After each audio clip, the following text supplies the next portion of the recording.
Here we go again. I am Margus. This is a BMW R1300 GS. I never quite understood the virtue or appeal of these huge GSs, but now I've ridden it for a little while and I think I'm starting to get it. It's just more of everything. There's more of motorcycle, there's more comfort, there's more options, more aids, but it kind of all boils down to comfort. I mean, especially long-range comfort, but not only, which was a surprise for me. I quite understood that if you want to go on a 4,000 kilometer trip, it's a genius machine for that, especially if you're riding on some loose roads as well. But it's surprisingly convenient and comfortable also riding in the city, just puttering along, which is surprising for me. But the facts actually speak for it. So the engine, which is mounted low, means that the center of weight is low as well. So it kind of wants to be upright. It doesn't feel like it wants to tip over, even though it seems to weigh a lot, which it doesn't. It's only 237 kilos with all the fluids in it, so ready to roll, which is surprising me. Like, there's so much motorcycle here. The engine, it's a 1300 cc boxer engine. It puts out 107 kilowatts, 145 horsepower, and the torque figure was 149, I believe. So oodles of torque, which also makes it really comfortable, is the new technology. The Evo telelever on the front and Evo paralever on the back, which means that if you're braking, it's not going to dive motorcycle. It's rather going to lay down smoothly, which feels so much more controlled, so much more comfortable. But also the single-sided swing arm. See, there's nothing here, only the exhaust. It's just mind-blowing.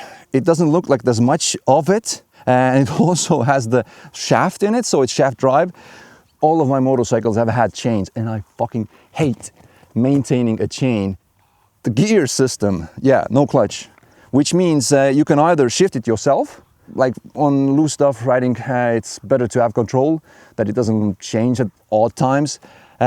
Works really nicely, but also just riding calmly around, like in the city, on the motorways, the automatic system is so convenient. It's you don't have to worry about it at all. And another thing, you know a little bit my history with the windscreens, and I've always wanted one because I like to ride with my visor open, and it's always been a troublesome on my motorcycles. But this one, the electronically lifting one, with just the push of a button, is such a genius. Again, all right, push of the button, it comes up. And even for my, see? And now it automatically goes down by itself as well. So for my 184 centimeters, this one actually works surprisingly well. There's very little buffeting around my helmet. It's got seat warmers. Genius. Also has a nifty place for your phone. One more thing before we head into the wild, I gotta show you. Remember in the past video I was struggling with the center stand. So with this one, the party piece, actually, let me do it the correct way.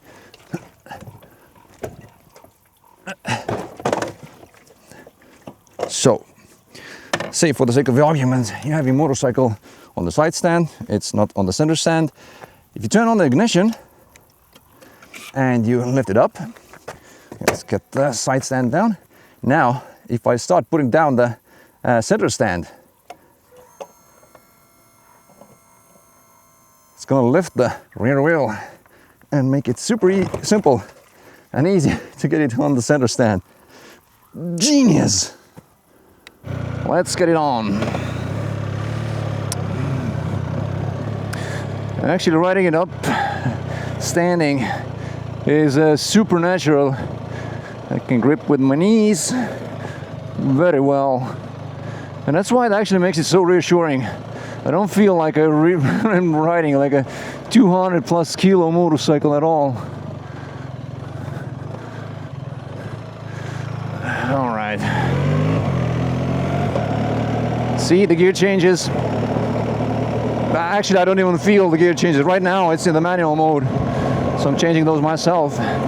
What the hell is the wheel doing? That's the Evo telelever hard at work here.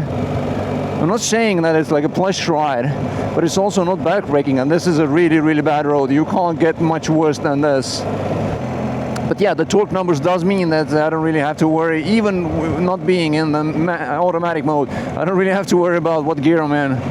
Because it just, I don't know, it just rides. It just pulls. You can stay in third and do everything. Let's see, what is this? We have to get past this. So now we're really low at revs. And man, it just pulls. I love the sound of the Boxer engine. See, this motorcycle is so quiet that it doesn't even bother the birds.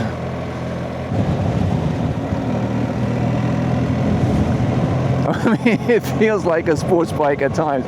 It doesn't feel like a mammoth at all, like a huge, big ass. Well, it isn't. I mean, it's actually surprisingly narrow here. I know that the adventure version, the 300 GS Adventure, is even wider. It's like really, really wide. But this one is actually, it's long, and I don't know. It just looks good. I don't know. For me, it seems like natural. I think I'm gonna close the visor first.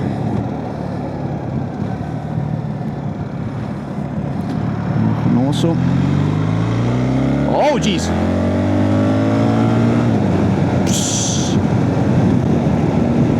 Yep. Pulls like a freight train. Oh, this windscreen is actually working wonders. I can feel some wind on the top of my hands here, but really nothing in my helmet. There's no buffeting in my helmets. This is comfortable. This is genius. Almost makes me want one if it wasn't for fucking 25,000 euros. Let's see about that dive now. It's so weird. It doesn't dive at all.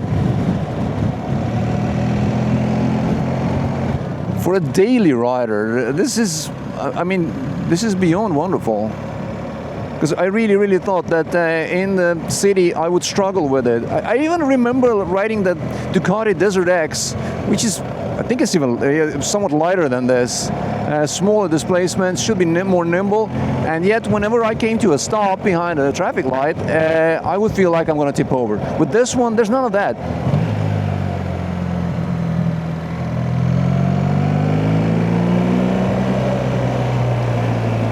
And it's so nimble. I mean, it has no right to be so nimble. So, how do I feel about this bike?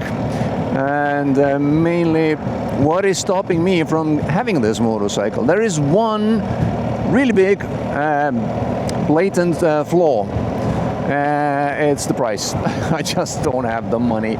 If I had, I would buy this motorcycle. I never thought I would even want a GS ever, or maybe, I don't know, the small brother, the 450. But now I don't even know, like, in what setting would I prefer that one over this one? If this one behaves everywhere just as nicely and comfortably, and I feel like I have full control over it, then why would I go for the 450 one?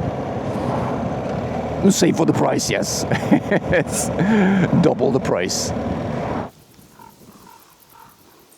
Alrighty then, so a few final words now that I'm back on my own mic.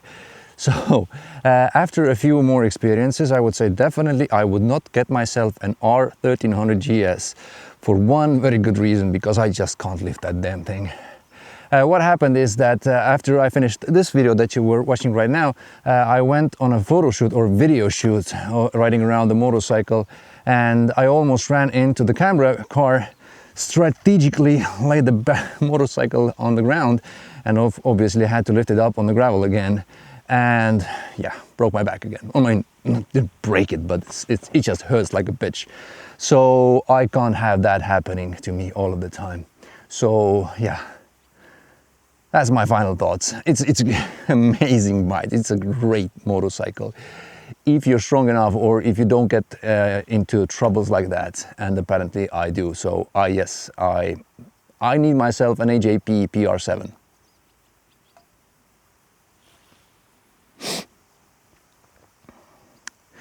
And on that bombshell, let me just bugger off.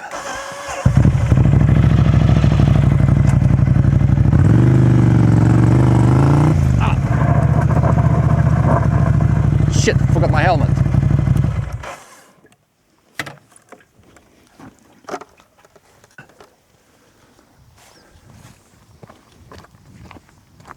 Oh, the walk of shame to retrieve the camera and the rest of the dung. Shit. Gear stuff, I mean.